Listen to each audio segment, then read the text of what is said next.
One of the things I feel is that it's impossible for a reconstructed economy to work without savings. And I think the lesson of Germany's success has been that's a savings-driven economy as opposed to a consumption-driven economy, which really describes most of the rest of Europe.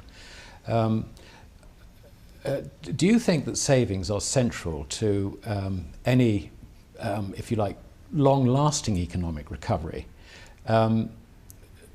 And I think this is a very important question, because the more you print money, the more you destroy savings, because you're transferring capital from savings as capital destruction.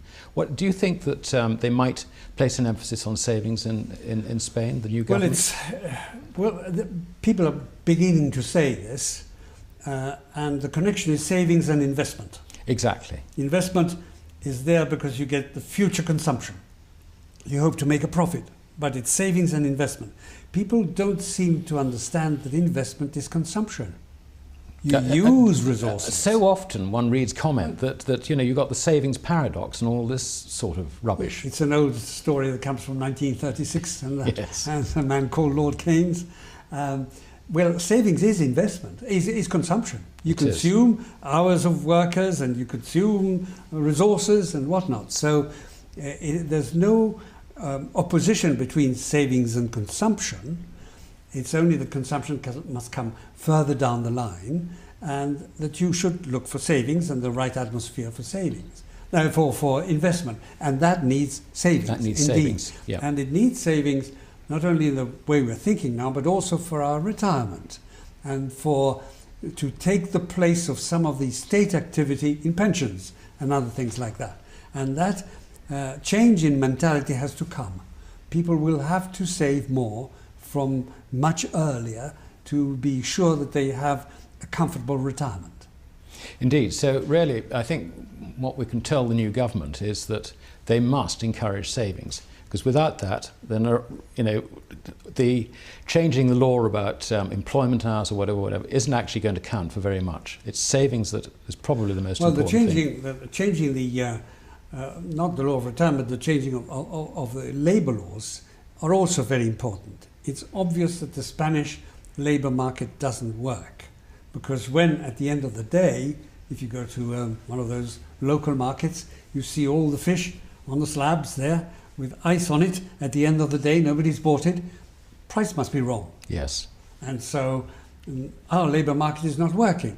We have a number of people who are ensconced in their old jobs, and in fact their real wages have gone up during the crisis in Spain, and then you have half the youth not working, or working in different hidden ways, or perhaps in weekly jobs and so on. And that is not only morally unjustified, but it also hurts the future growth of Spain, but also there must be something that is stopping the young from finding jobs.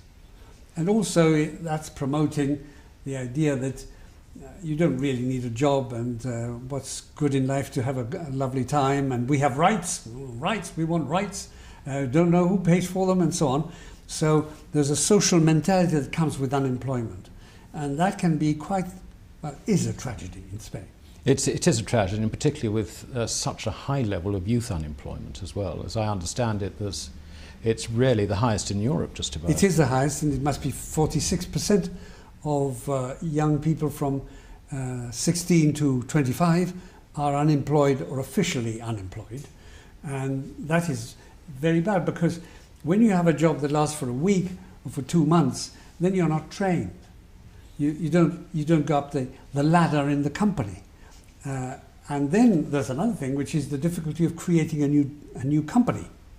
There's a lot of red tape that stops you from doing that, and so on. We could go on saying it's the framework of the laws, of economic laws, that has to be changed, and to do that you have to be a very courageous government.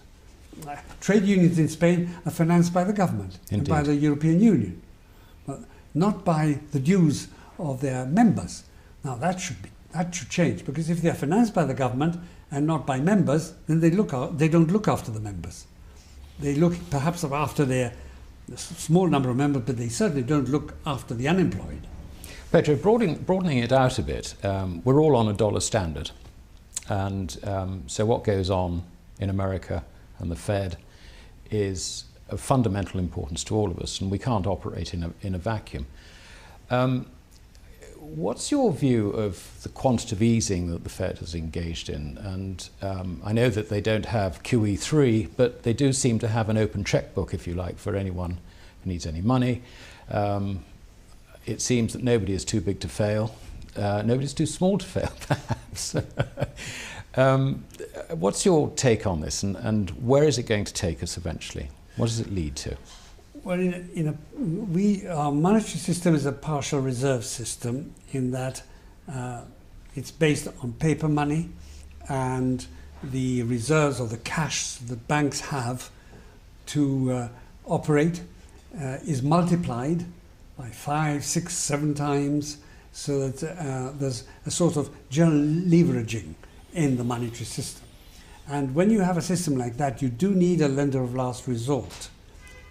A lender of last resort means if a bank is in trouble, not because its balance sheet is weak, but because it has a cash problem, then you should lend money to it.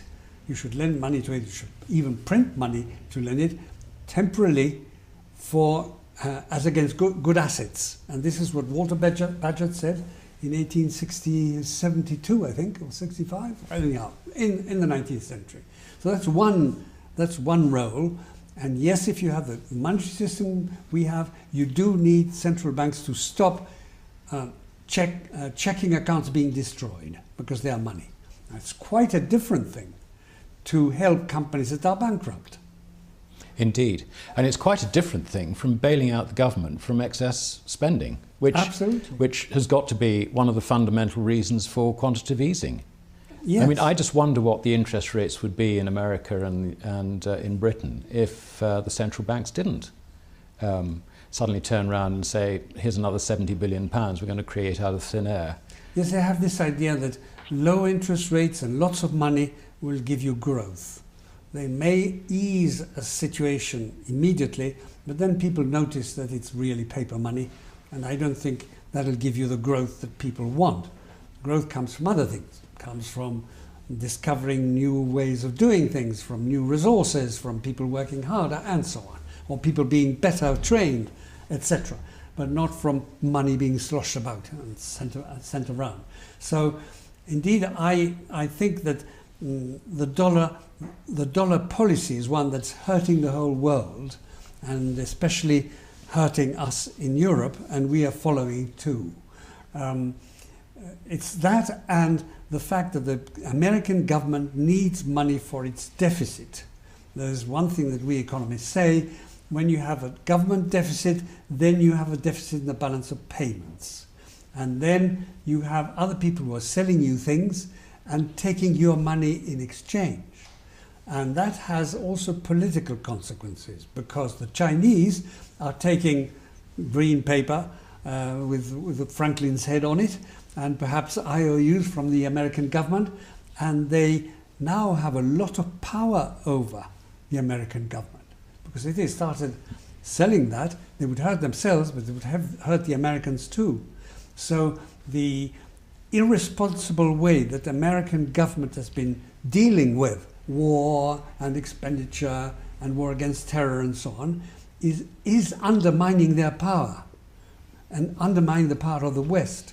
And I think it's very worrying that governments, and especially the American government, should misbehave in this way.